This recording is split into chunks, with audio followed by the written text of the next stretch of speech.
Morning. Today is Wednesday, March 15th, and this is Devotions from St. Paul Evangelical Lutheran Church in Carlisle, Pennsylvania.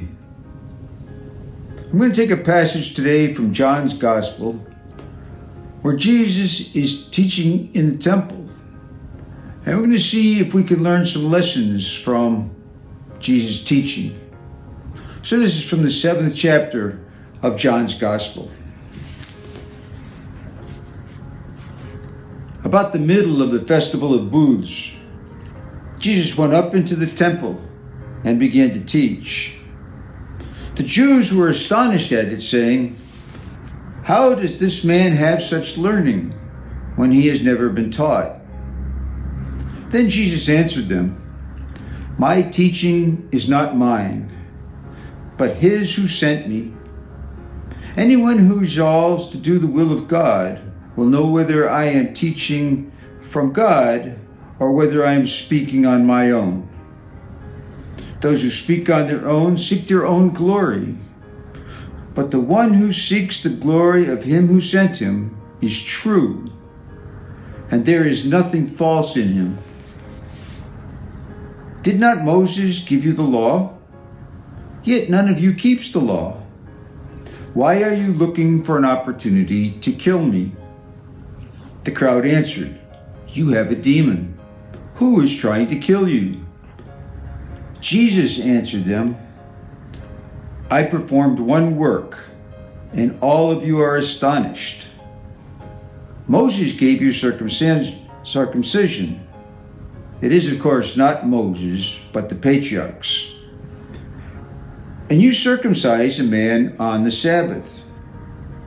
If a man receives circumcision on the Sabbath, in order that the law of Moses may not be broken, are you angry with me because I healed a man's whole body on the Sabbath?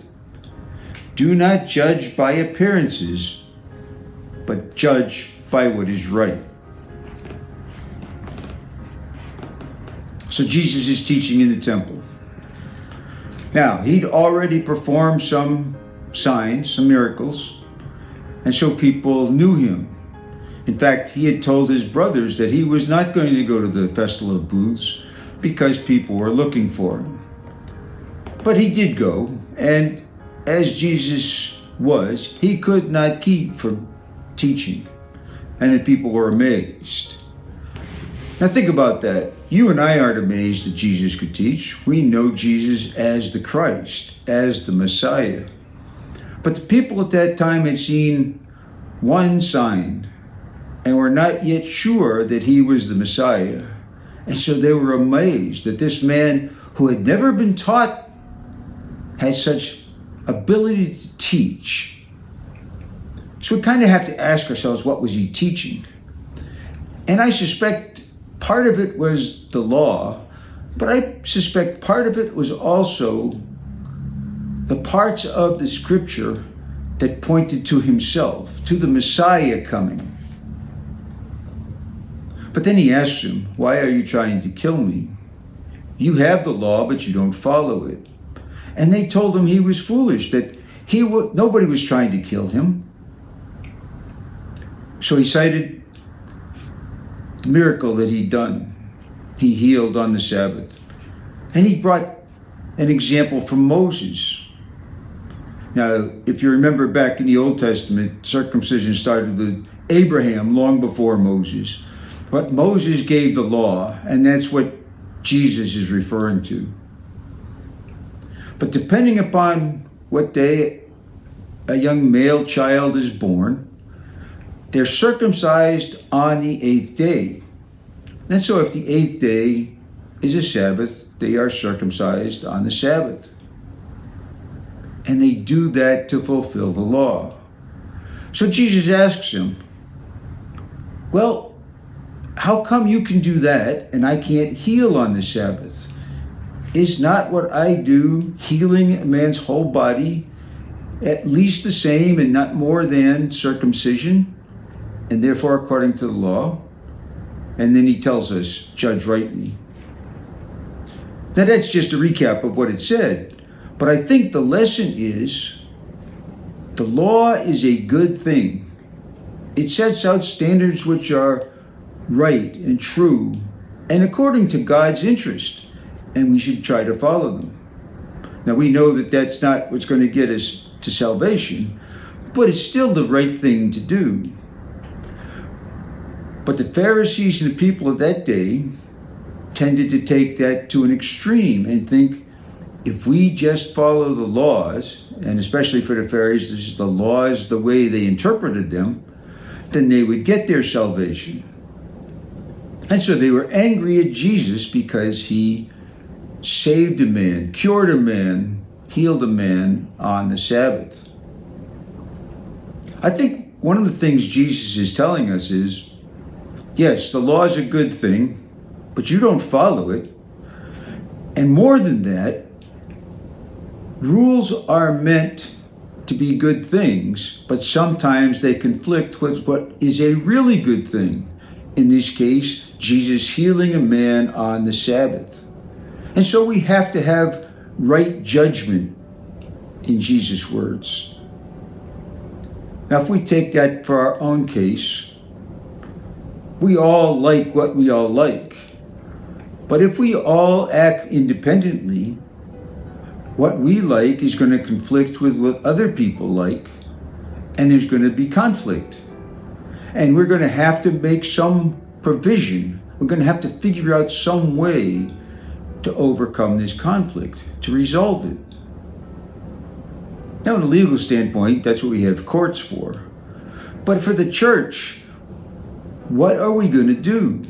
Well, I think we have to fall back on Jesus' teaching of right judgments.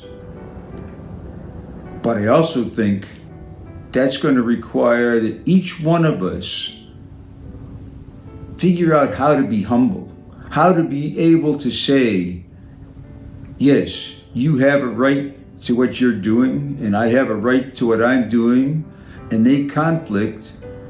And that's how we're going to figure it out. And it's not always my way, and it's not always your way, but we're going to work it out and do what is best in a larger sense than just for me or just for you.